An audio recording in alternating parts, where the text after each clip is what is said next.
Bismillahirrahmanirrahim. Assalamualaikum warahmatullahi wabarakatuh. Selamat berjumpa kembali teman-teman. Kita lanjutkan pembahasan latihan di buku teks tematik terpadu 3C untuk siswa kelas 3 tematika benda di sekitarku. Jangan lupa untuk berdoa sebelum belajar. Semoga kita mendapatkan ilmu yang bermanfaat bagi kehidupan kita pada masa sekarang dan masa yang akan datang. Baik, setelah berdoa, mari kita buka halaman 32. Pada video sebelumnya kita sudah bahas ya halaman 30 dan 31, dan sekarang kita bahas untuk yang halaman 32. Oke, pada bagian ayo lakukan ya, berilah tanda centang pada sifat bahan-bahan berikut ini ya. Oke, untuk yang nomor 1, sifat bahan kaca yang titik-titik sehingga dijadikan bahan pembuat akuarium ya. Apakah yang membelokkan cahaya atau yang tembus pandang? Nah, tentu yang tembus pandang ya. Jadi sifat bahan kaca ini tembus pandang sehingga dijadikan bahan membuat akuarium. Kemudian yang kedua, tembaga bersifat menghantarkan listrik ya, sehingga cocok untuk dijadikan bahan kabel listrik ya. Jadi untuk bahan kabel listrik ini menggunakan tembaga. Adapun pembungkus tembaganya ini adalah menggunakan karet ya, karena karet ini tidak menghantarkan listrik ya, sehingga agar tidak tersengat listrik atau supaya tidak kesetrum ya, dibungkuslah tembaga ini dengan karet. Oke, lanjut untuk yang nomor 3, bentuk pakaian bermacam-macam karena bahan kain mudah dibentuk ya, dibuat pola terlebih dahulu ya, kemudian digunting ya, menggunakan gunting kain. Itulah yang dimaksud dengan bahan kain mudah dibentuk ya. Lanjut ke yang nomor 4, alas sepatu yang terbuat dari karet ini nyaman dipakai berjalan karena lentur ya, ya, sehingga tidak menyebabkan kaki kita menjadi lecet ya. Kemudian yang kelima, kelemahan bahan kaca adalah mudah pecah ya, dan pecahan kaca ini cukup tajam ya, sehingga kalau kita tidak berhati-hati ya bisa menyebabkan luka ya apabila terkena pecahan kaca kalau terinjak ya. Baik, untuk nomor 1 sampai 5 ini sudah selesai kita centang semuanya. Kita lanjutkan ke bagian ayo berlatih ya. Lengkapi bagan berikut dengan keunggulan dan kelemahan bahan. Ada 4 bahan ya, antara lain kaca, logam, kain, dan karet. Nah, kita diminta untuk menuliskan apa saja keunggulannya dan apa saja kelemahannya. Ini sudah saya tuliskan ya, dan apabila kalian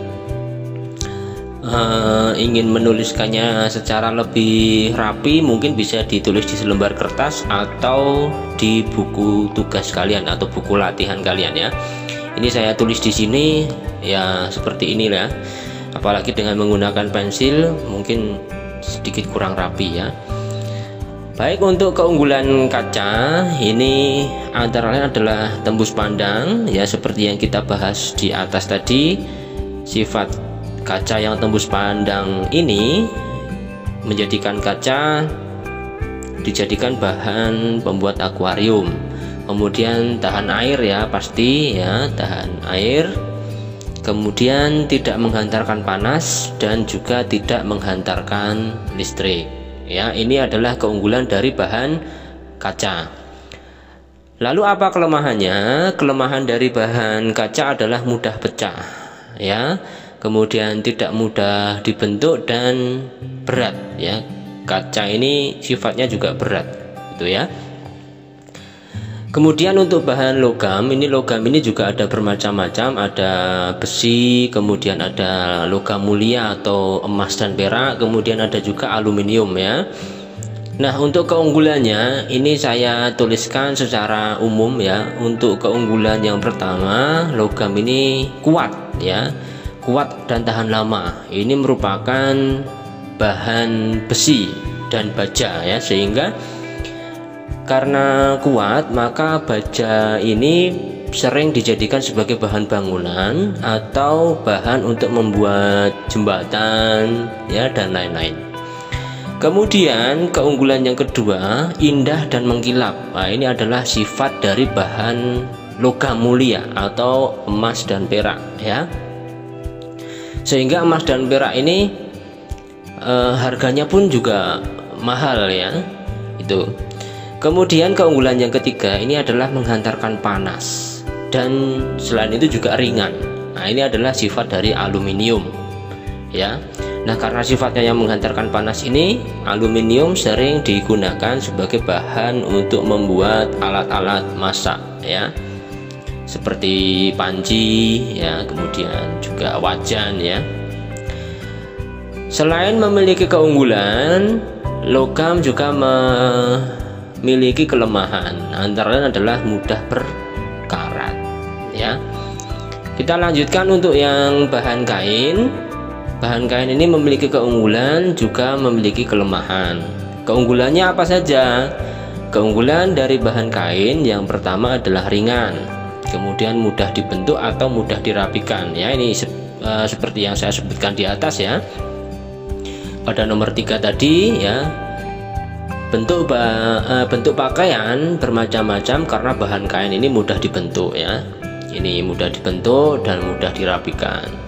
Selain itu, kain juga tidak menghantarkan panas ya, sehingga apa? Sehingga kain ini sering digunakan untuk membuat sarung tangan kain ya, yang digunakan untuk alat masak ya. Jadi sarung tangan kain ini kita pakai ketika kita memasak, untuk memegang wajan ketika kita sedang menggoreng nasi goreng misalnya ya, atau untuk mengangkat panci berisi sayuran yang baru saja masak atau baru saja matang ya, ketika masih panas. Nah, kita harus menggunakan sarung tangan kain ya, karena sifatnya yang tidak menghantarkan panas. Selain memiliki keunggulan, kain juga memiliki kelemahan, yaitu mudah menyerap air ya, sehingga tidak ada itu ember yang yang terbuat dari kain, kan tidak ada ya. Kemudian kain juga tidak bisa digunakan sebagai wadah air minum ya, karena menyerap air tembus ya nanti. Itu ya untuk kelemahannya. Kemudian bahan yang terakhir adalah bahan karet ya. Keunggulannya apa saja bahan karet? Keunggulan yang pertama adalah lentur ya, kemudian tahan lama serta kedap udara, juga kedap air juga ya. Kemudian tidak menghantarkan listrik ya. Sifatnya yang lentur dan tahan lama ini membuat karet ini sering digunakan untuk bahan pembuat sepatu atau sandal ya. Kemudian kedap udara ini membuat karet sering digunakan untuk membuat ban atau untuk membuat balon ya. Kemudian juga tidak menghantarkan listrik ya, seperti yang saya sebutkan tadi ya pada soal yang nomor 2 ya. Untuk tembaga ini menghantarkan listrik. Nah, supaya tidak membahayakan, supaya tidak menyebabkan orang kesetrum, tersengat listrik, maka tembaga ini dibungkus dengan karet ya. Ini. Kemudian kelemahan dari karet adalah tidak tahan panas ya, kadang-kadang bisa meleleh ya kalau terkena panas ya yang cukup tinggi. Kemudian kelemahan yang lain adalah karet ini sama seperti plastik ya, bisa mencemari lingkungan. Karena apa? Karena tidak mudah terurai di alam, sehingga kalau dibuang secara sembarangan ya nanti bisa mengurangi kesuburan tanah, bahkan bisa mencemari lingkungan ya. Baik, demikian untuk pembahasan halaman 32, mudah-mudahan bisa dipahami ya. Selamat belajar, selamat berlatih ya, tetap jaga kesehatan. Sampai jumpa di video berikutnya, dan jangan lupa untuk berdoa setelah selesai belajar. Assalamualaikum warahmatullahi wabarakatuh.